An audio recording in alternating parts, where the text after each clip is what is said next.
So I'm now going to read part 2 of chapter 3 of Dracula. In the previous part, the Count told his visitor about his family history. In this part, he starts to ask him about the legal profession. So let's go. 12th of May. Let me begin with facts, bare, meagre facts, verified by books and figures, and of which there can be no doubt. I must not confuse them with my experiences, which will have to rest on my own observation or my memory of them. Last evening, when the Count came from his room, he began by asking more questions on legal matters and on the doing of certain kinds of business. I had spent the day wearily over books, and, simply to keep my mind occupied, went over some of the matters I had been examined in at Lincoln's Inn. There was a certain method in the Count's inquiries, so I shall try to put them down in sequence. The knowledge may somehow or sometime be useful to me. First, he asked if a man in England might have 2 solicitors or more. I told him he might have a dozen if he wished, but that it would not be wise to have more than one solicitor engaged in one transaction, as only one could act at a time, and that to change would be certain to militate against his interest. He seemed thoroughly to understand, and went on to ask if there would be any practical difficulty in having one man to attend, say, to banking, and another one to look after shipping, in case local help were needed in a place far from home of the banking solicitor. I asked to explain more fully, so that I might not be by chance misled, so he said to me, "I shall illustrate. Your friend and mine, Mr. Peter Hawkins, from under the shadow of your beautiful cathedral at Exeter, which is far from London, buys for me, through your good self, my place at London. Good. Now, here let me say, frankly, lest you think it strange that I have sought the services of one so far off from London instead of someone resident there, that my motive was no local interest might be served, save my wish only, and as one of London residents might, perhaps, have some purpose of himself or friend to serve, I went thus afield to seek my agent, whose labours should only be to my interest. Now suppose I, who have had much of affairs, wished to ship goods, say, to Newcastle, or Durham, or Harwich, or Dover, might it not be that it could, with more ease, be done by consigning to one in those ports? I answered that certainly it would be most easy, but that we solicitors had a system of agency one for the other, so that local work could be done locally on instruction from any solicitor, so that the client, simply placing himself in the hands of one man, could have his wishes carried out by him without further trouble. But, he said, I could be at liberty to wreck myself. Is it not so? Of course, I replied, and such is often done by men of business, who do not like the whole of their affairs to be known by any one person. Good, he said, and then went on to ask about the means of making consignments and the forms to be gone through, and all sorts of difficulties which might arise and by forethought could be guarded against. I explained all these things to him to the best of my ability, and he certainly left me under the impression that he would have made a wonderful solicitor, for there was nothing that he did not think of or foresee. For a man who was never in the country, and who did not evidently do much in the way of business, his knowledge and acumen were wonderful. When he satisfied himself on these points of which he had spoken, and I had verified all as well as I could by the books available, he suddenly stood up and said, "Have you written your first letter to our friend Mr. Peter Hawkins, or to any other?" It was with some bitterness in my heart that I answered that I had not, that as yet I had not seen any opportunity of sending letters to anybody. "Then write now, my young friend," he said, laying a heavy hand on my shoulder. "Write to our friend and to any other, and say, if it will please you, that you will stay with me until a month from now." "Do you wish me to stay so long?" I asked, for my heart grew cold at the thought. "I desire it much, nay, I will take no refusal. When your master, employer, what you will, engaged that some should come on his behalf, it was understood that my needs only were to be consulted. I have not stinted, is it not so?" What could I do but bow acceptance? It was Mr. Hawkins' interest, not mine. I had to think of him, not myself, and besides, while Count Dracula was speaking, there was that in his eyes and in his bearing, which made me remember that I was a prisoner, and that if I wished it, I could have no choice.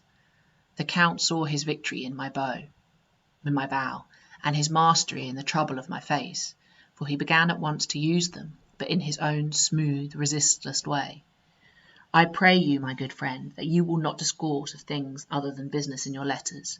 It will doubtless please your friends to know that you are well, and that you look forward to getting home to them. Is it not so?" As he spoke, he handed me 3 sheets of notepaper and 3 envelopes.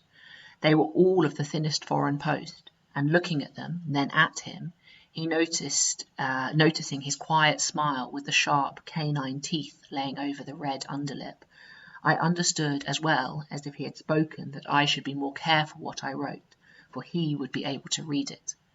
So I determined to write only formal notes now, but to write fully to Mr. Hawkins in secret, and also to Mina, for to her I could write shorthand, which would puzzle the Count if he did see it. When I had written my 2 letters, I sat quiet reading a book, whilst the Count wrote several notes, referring as he wrote them to some books on his table.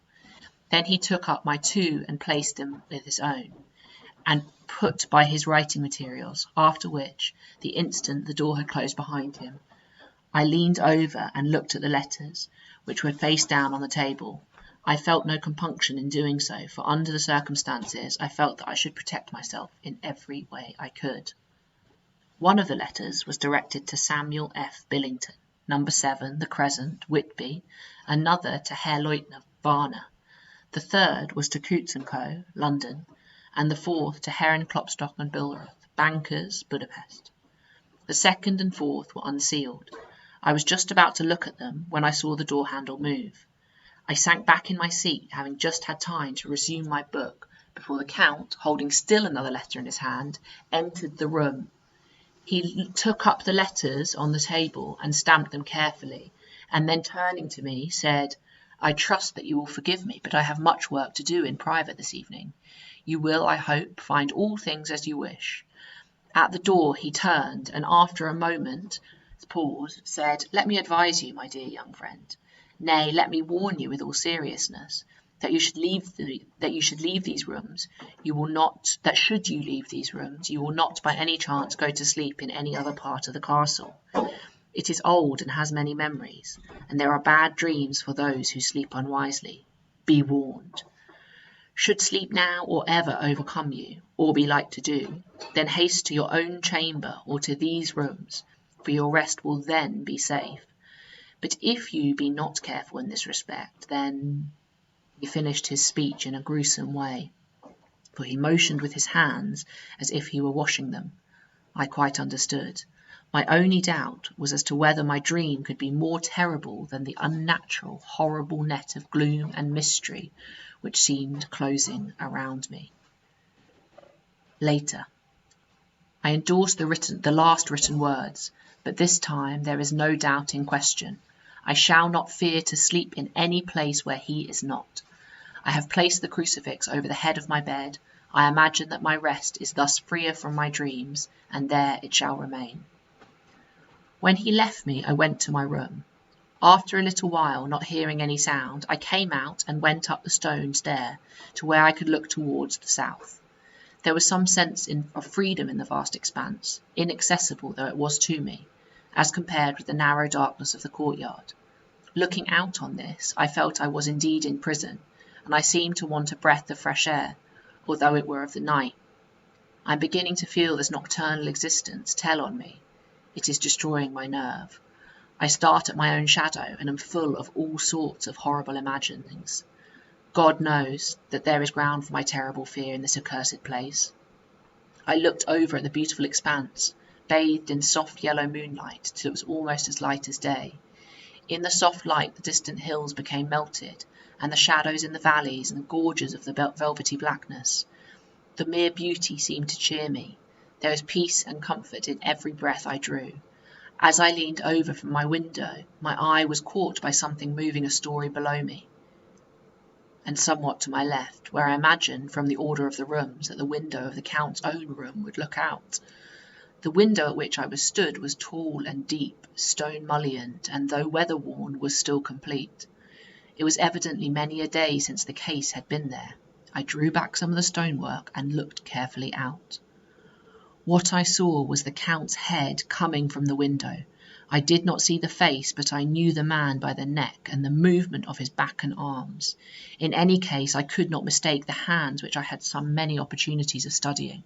I was at first interested and somewhat amused, for it is wonderful how small a matter of interest and amuse a man when he is a prisoner. When my very feelings changed to repulsion and terror, when I saw the whole man slowly emerge from the window and began to crawl down the castle wall over the dreadful abyss, face down with his cloak spreading around him like great wings. At first I could not believe my eyes. I thought it was some trick of the moonlight, some weird effect of shadow, but I kept looking, and it could be no delusion. I saw the fingers and toes grasp the corners of the stones, worn clear of the mortar by the stress of years, by thus using every projection and inequality, move downwards with his considerable speed, just as a lizard moves along a wall. What manner of man is this, or what manner of creature is it in the semblance of man? I feel the dread of this horrible place overpowering me. I am in fear, in awful fear, and there is no escape for me. I am encompassed about with terrors. I am encompassed about with terrors I dare not think of.